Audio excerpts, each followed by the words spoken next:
피부가 탱탱하고 건강하게 해주는 거. 안 바를 이유가 없어요, 제가 볼 때는. 바르면 따갑고 얼굴도 노래지던데? 안 따갑게 바르는 방법도 있어요. 저는 이거 바릅니다.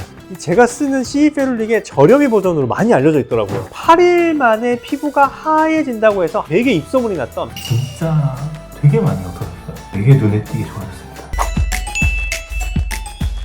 원장님, 비타민C가 그렇게 좋다고 하는데 저는 종류도 너무 많고 발라봐도 딱히 좋은지는 모르겠던데요? 그리고 저희 채널에서도 비타민C 앰플에 대해서 댓글이 되게 많이 달렸더라고요. 그래요. 그럼 다 물어보세요. 비타민C가 뭐가 그렇게 좋은 거예요? 사실 비타민C 우리 채널에서도 말씀 많이 드렸었는데, 비타민C는 일단 피부 좀 젊어지게 하는 거예요. 젊어진다는 게 뭐겠어요? 피부가 환해지고 밝아 보이게 해주는 거죠. 또 피부가 탱탱하고 건강하게 해주는 거, 그게 바로 젊어지는 거잖아요. 그래서 사실 피부 노화도 좀 막아주는 사실 초강력 항산화제라고 생각하면 됩니다. 안 바를 이유가 없어요, 제가 볼 때는. 비타민C는 피부의 적금이라고 보시면 됩니다. 쌓이고 쌓이면 5년, 10년 뒤에 꾸준히 바른 사람이랑 안 바른 사람이랑 엄청 차이 나요. 아마 피부 좋은 사람들은 비타민C 앰플 다 쓰고 있을걸요? 고함량으로 사는 게 무조건 좋은 거예요? 그리고 고함량일수록 피부에 자극적인가요? 일단 비타민C는 고함량으로 들어있으면 효과는 그만큼 더 좋을 수는 있어요. 근데 고함량이라고 해서 모든 사람에게 다 좋은 게 아니죠. 당연한 얘기잖아요. 내 피부가 어느 정도 함량의 비타민C를 받아들일 수 있는지를 조금 테스트 해볼 필요가 있어요. 그래서 처음에는 좀 낮은 함량으로 먼저 사용해보고, 바를 때도 매일 바르지 말고 이틀에 한 번, 3일에 한 번 조금씩 발라보다가 괜찮으면 천천히 바르는 횟수도 늘리고 농도도 늘리고. 그래서 보통은 10%, 15% 선을 가장 많이 추천드리고, 20% 이상은 고함량이기 때문에 조금 예민한 분들한테는 조금 별로예요. 그리고 무엇보다 이 비타민C 20%를 초과하면 피부 흡수율이 오히려 조금 더 떨어진다는 연구도 있어요. 마냥 고함량을 바르는 게 꼭 좋은 건 아니다. 그냥 사람마다 다 다르니까 발라보면서 나한테 맞는 거를 잘 찾아야 된다. 그게 중요하죠.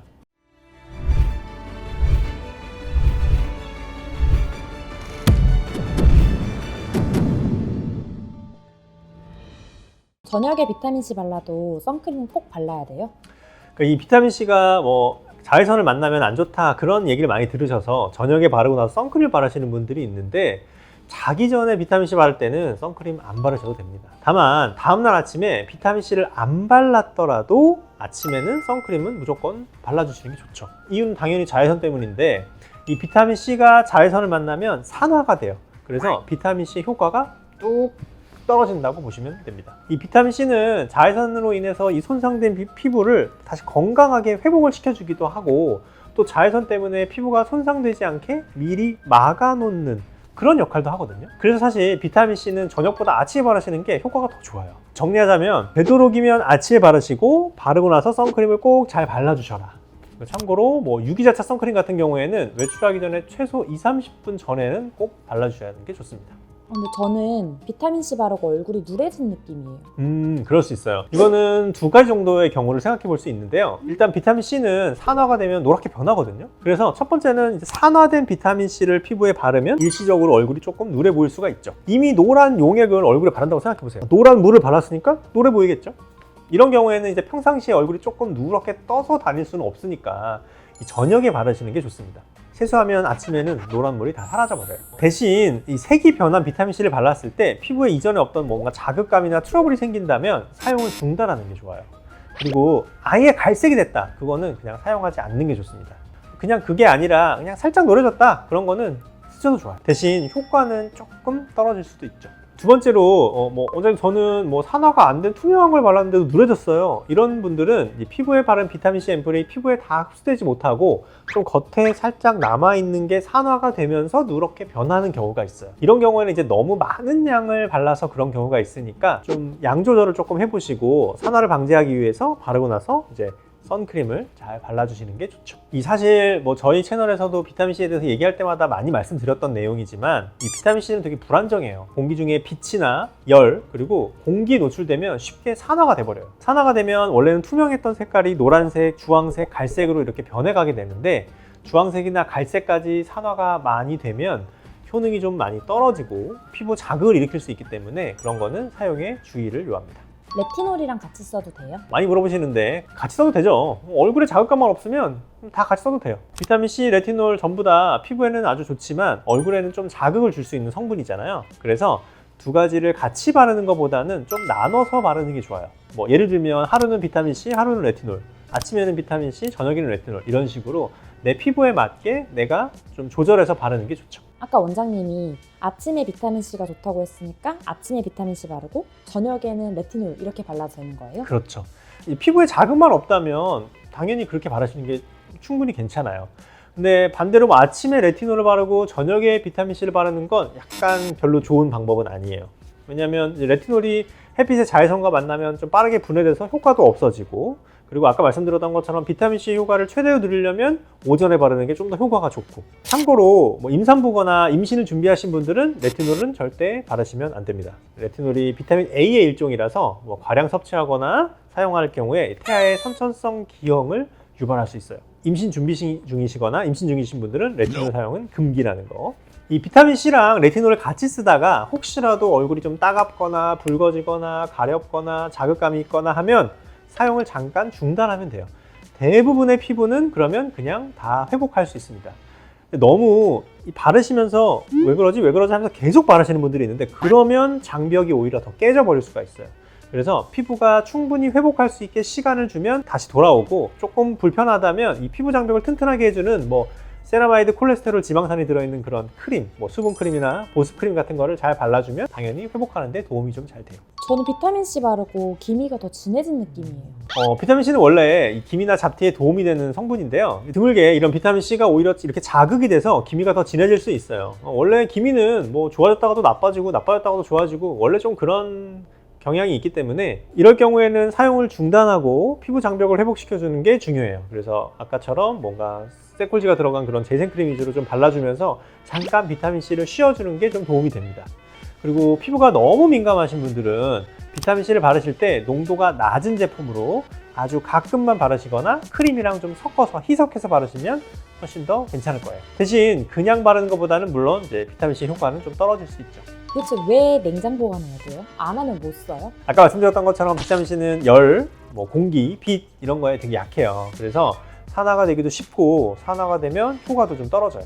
이 냉장 보관하는 이유는 산화를 최대한 늦추기 위해서 그런데요. 이 열 때문에 이 비타민C가 산화되지 않도록 냉장 보관을 뭐 안 했다고 해서 바로 효과가 떨어지고 그런 건 아니에요. 근데 최대한 효과를 좀 보존하고 싶다면 냉장 보관하시는 게 좋죠. 마찬가지로 이제 빛으로부터 보호하기 위해서는 이 갈색병에 들어있는 제품, 아니면 뭐 펌프형이나 에어리스 같이 이렇게 밀폐력 높은 그런 용기에 들어있는 제품을 구매하시는 게 좋습니다.